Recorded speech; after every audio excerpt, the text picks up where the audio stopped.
right, folks, today we're going to talk about chemical reactions and some examples of how they work and how we classify them and, useful things like that. Now, this is important in biology because we need to understand the different kinds of chemical reactions that we have and how we're able to make them work for essentially the biological world that we are living in. All right, so let's think for a little bit about some of these reactions. So, chemical reactions, there's really two major types in biology that we care about and are interested in. We have reactions that are catabolic and reactions that are anabolic. So, if you are a catabolic reaction, it typically means you are breaking something apart. So, catabolic means you've got a bunch of pieces that were in some way sort of attached to each other. Let me actually make these look so like they're attached to each other. And the way the reaction happens is that these attached things interact with some kind of catalyst typically, and then instead of having one large linked group, you have a bunch of small pieces. So now, an anabolic reaction is very much the opposite of that. We typically take some smaller pieces and we use them to build back up to normal things. All right, so let's relate this to some of the biological concepts that we know, as well as essentially the laws of the universe, specifically the laws of thermodynamics. So, we know that in the first law of thermodynamics, all we're doing here is transferring energy in some form or another, because we're taking a molecule and we are breaking its chemical bonds, and there's energy stored in the chemical bonds. In the case of catabolic, we're taking apart the chemical bonds, and a lot of times we're trying to take that energy and store it somewhere. In the case of anabolic, we need to create chemical bonds where there were none, so we must have some energy coming from somewhere. Okay, so if catabolic releases energy, we have another name for that too. We call this kind of reaction exergonic, typically because if it's releasing energy, it's also releasing some kind of heat as a byproduct, because don't forget, every energy transformation is actually a little bit inefficient, thus the second law of thermodynamics. An anabolic reaction requires an input of energy. We call this an endergonic reaction. So energy needs to be added to the system to make it work. So those are the main types of interactions that we've got. All right, so that now needs to take us to even more places to understand how these reactions might best occur. If we're going to talk about the second law of thermodynamics and say, well, these energy transfers are inefficient, then also in a catabolic situation, we know that breaking something apart, while it produces energy in the transfer, also is going to typically produce more entropy at the same time. So we typically see an increase in entropy, sometimes because we are literally, in the case of catabolic, breaking something big into smaller pieces. That's more entropy, and then each of those is moving a little bit more entropy. And because when we add heat to the system, it creates more entropy just because of that. Whereas our anabolic thing, our goal with anabolics actually is to decrease entropy. Remember, to make life work, we need to counterbalance this idea that the universe is kind of constantly trying to take things apart and leave them scattered everywhere. It doesn't work in my house, and it doesn't work in real life. If I let things in my house get scattered the way that the energetics of the universe would prefer, my house is a disaster and I have no easy way to live. On the other hand, if I put in energy by walking around and picking things up and putting them where they belong, I can decrease the entropy. So life spends a fair amount of time inputting energy to decrease entropy, which then actually puts us in a better position for overall survival.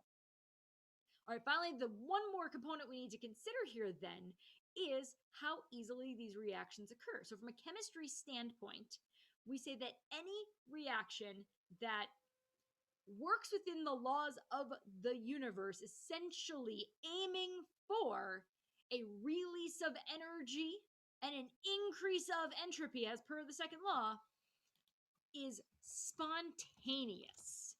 It is more likely to happen. We'll further discuss the actual realities of it happening, but more likely to happen. And anyone that requires an input of energy means it cannot happen on its own without something being a part of this or some energy being added. We call these non-spontaneous. Spontaneous. So these are the kind of reactions we're going to think about. We'll go through a couple of examples to think about how these reactions might actually happen in real life. Some of these are a little more biological, but many of them are actually pretty strictly chemical. All right. So the first reaction we're going to look at is the burning of gasoline. Now, this is an organic chemistry reaction because it involves an organic compound, specifically octane. So octane, 8 carbons and 18 hydrogens, is the main fuel that we put in actual gasoline of some kind. We're going to add it to a bunch of oxygen, and when it fully burns, it's going to create CO2 and H2O. So this is an equation most of us can get our heads around.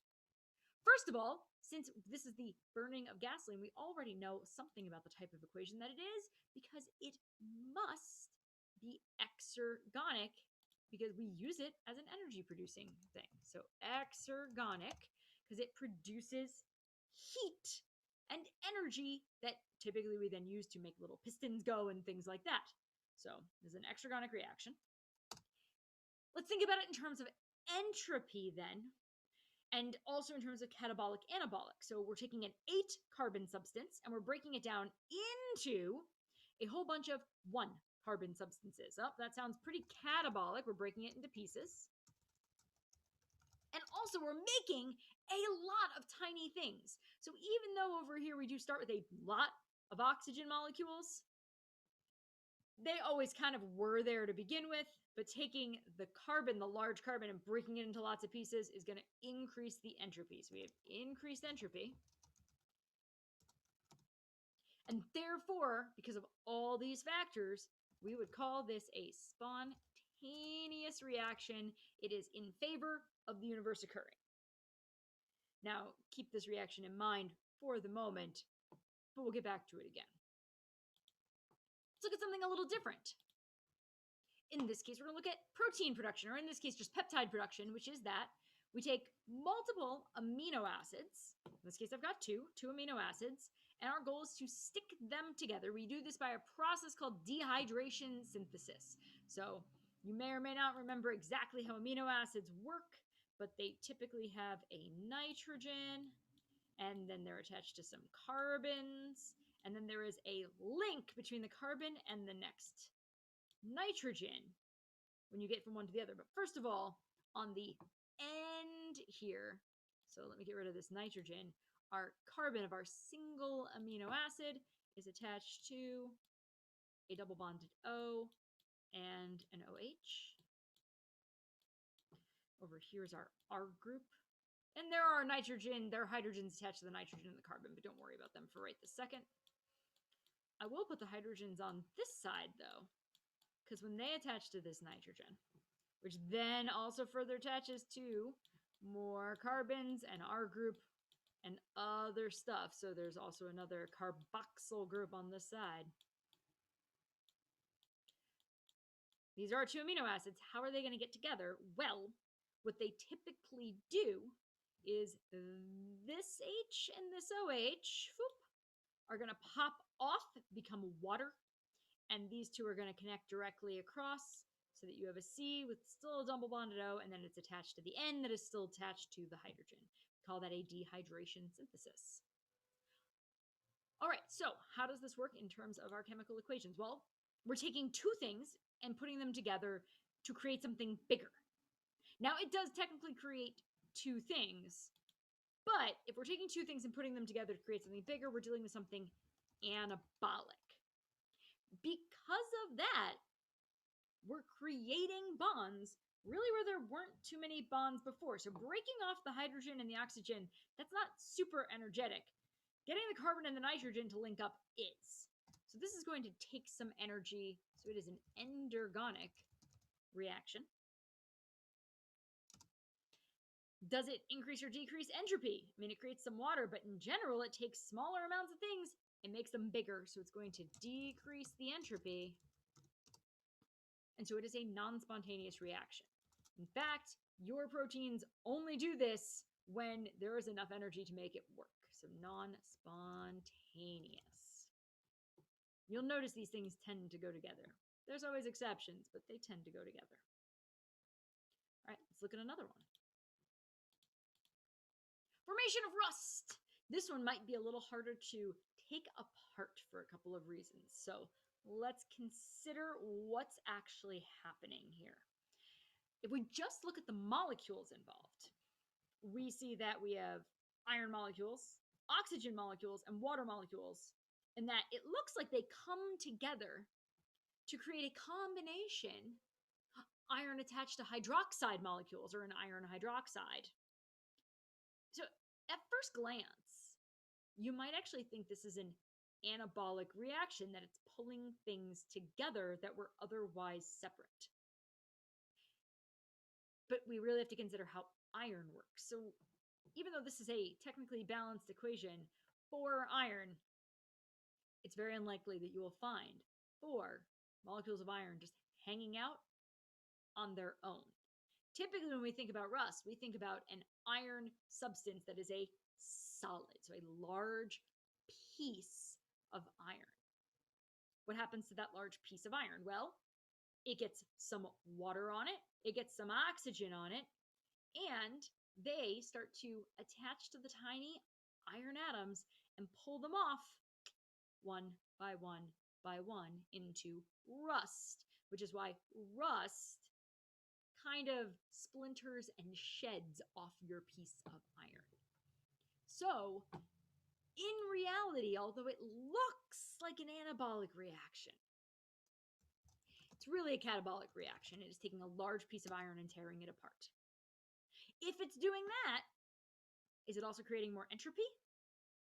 Probably, because again, we have one very large stuck piece of iron, and it's breaking into smaller pieces. Even if you leave something like iron sitting around, what's it do? Well, the universe says, we'll just, break you into smaller pieces. So it's definitely increased entropy. We know that this reaction happens spontaneously, because this is one of the few that actually does happen under normal spontaneous conditions, where if you leave something out, and it has both oxygen and water nearby, it will eventually begin to rust. So the only part of this that you don't know off the top of your head, but once you put all these pieces together, kind of has to make sense, is that the formation of rust must be an energy-producing process. And it is indeed exergonic. It's very, very slowly exergonic, so it's not like it releases a ton of heat at once. But a rusty pole is slowly releasing a little bit of heat into the environment. That's why this reaction happens the way it does. It increases entropy. It is spontaneous, and that's how rust works. All right, one more reaction to consider. An instant cold pack. This is another one that take apart chemically, but sort of in reality is a little different. So let's take a look at it to begin with. An instant cold pack does sort of this funky thing where it starts as a solid. And in this case, it's an ammonia nitrate solid, so it's actually a salt. And the salt is all stuck together in a granular type of form. And what you do is you put that salt in a liquid. So in its granular form, it's just chilling. When you put it in a liquid, specifically water, what it does is it breaks apart. So even though these two are written right next to each other, aqueous, what they actually are is this one is a positive, this one is a negative, and they are ions floating around in the liquid. This is what becomes important here, because what does it look like? It looks like I took a salt, like a solid substance, dumped it in water, and it broke apart. I mean, if you took actual salt, sodium chloride, and dumped it in water, it would break apart, right? So what would that make you think? It would certainly make you think, first of all, that there is a huge increase in entropy. And that's definitely true. It breaks into a ton of pieces, and there is a definite increase in the entropy of this situation. What about in terms of catabolic and anabolic? Well, this is pretty tough. It looks like it should be a catabolic reaction. I mean, and in some ways, it kind of is, but in other ways, maybe not as much. So, could it be catabolic? Could it be anabolic? We know one more thing about it, though. It's an instant cold pack. When you do this, those break apart, but then it immediately freezes. Huh. I wonder about that. Now, that tells me that it is endergonic. So what do I have left? Oh, and the other thing that I know is that it is, interestingly enough, spontaneous. Because it literally actually happens. If you hit this thing with liquid, it just occurs. So how does an endergonic reaction become spontaneous? Well, it relates to the catabolic and anabolic concept here. So this is a salt. It is bonded by ionic bonds. These are technically ions who are stuck together. So we have an ionic bond here. We have an ionic bond here. Ionic bonds are strong, but not super strong. What happens when we stick them in water? When we stick them in water, they come apart. How come? Do you remember why salt comes apart in water? Mostly because the water molecules are actually polar and will attach to the ions, which are also polar. So what happens is one of these little water molecules, so I'll draw one this way, comes over here and says, oh, well, I'm slightly positive on the hydrogen side. I will come over here and make a small connection to you because you're slightly negative. And then another one comes by and does the same thing. And it starts to pull this one. It's creating all these new connections. Here's my new hydrogen bond. And on the other side, it can do the same thing, only this time, of course, it's the oxygen with the slightly negative charge that comes over and makes a hydrogen bond connection to this. And actually, even more of them can do that. So even though what we did was we broke apart one ionic bond, when we dump it in water, we end up forming a ton of hydrogen bonds. It's actually quite a lot of them because every bit of this that breaks apart forms hydrogen bonds with all of the water molecules. So we gain a little bit of energy from the ionic break, but not nearly as much energy as is picked up from all of the hydrogen bonds. This many hydrogen bonds causes a huge influx of energy to the hydrogen bonding process. So the energy goes into those bonds. They begin to move in such a way, because of the way water structures, so that the water solidifies and begins to freeze. Kaboom! Now we have a reaction that works. So even though it looks like it's a reaction that is taking a salt and tearing it apart, it's actually a reaction that is bringing things together because it is forming tons of hydrogen bonds. So we're actually going to call it slightly more anabolic than catabolic in this case, which is one of the reasons that it is endergonic, because it does eat up energy. It just happens that there's so much entropy in this equation, as in all of the molecules just rampaging around each other to try to do it, that it allows the reaction to go. At least until the point that it freezes, it has used up as much energy as it can without stopping, and then you have a cold pack for a little while. So, I hope you learned something interesting about that. I do want to take a quick trip in reverse here, back to our gasoline. Remember our gasoline? And we said that our gasoline was a spontaneous equation. We absolutely use gasoline to create energy to make our cars run. Does gasoline break down in the presence of oxygen all the time? If I have a bucket of gasoline sitting next to me, does it break down in the presence of oxygen and turn into energy? No, it doesn't do that actually. What does it need to make this happen? Well, the big key thing, of course, is that it's not just that. It's going to eventually produce a state of lower energy. It's not just that it's going to produce a state of higher entropy. Sometimes the universe needs a little something to get over the tipping point of the activation energy for this. This C8 is very happy in its line of carbons. It's not going to immediately interact with oxygen unless something disrupts it. In the case of the gasoline, what do we disrupt it with? Well, ever wonder what your spark plugs are for? Yeah, they are for sparking your gasoline in some manner. So you add a spark to it. If you add a match to that bucket, it will light up and begin to burn. Something needs to adjust just a little bit of the way that molecule is structured so that the oxygen can get into it, so that it can come apart. So sometimes even a spontaneous reaction needs a catalyst. And we have a lot of spontaneous reactions inside of us, but I don't think you want to light any matches. So think about that for a future video. All right. Hope you enjoyed that and learned a little something about chemical reactions. Bye-bye now.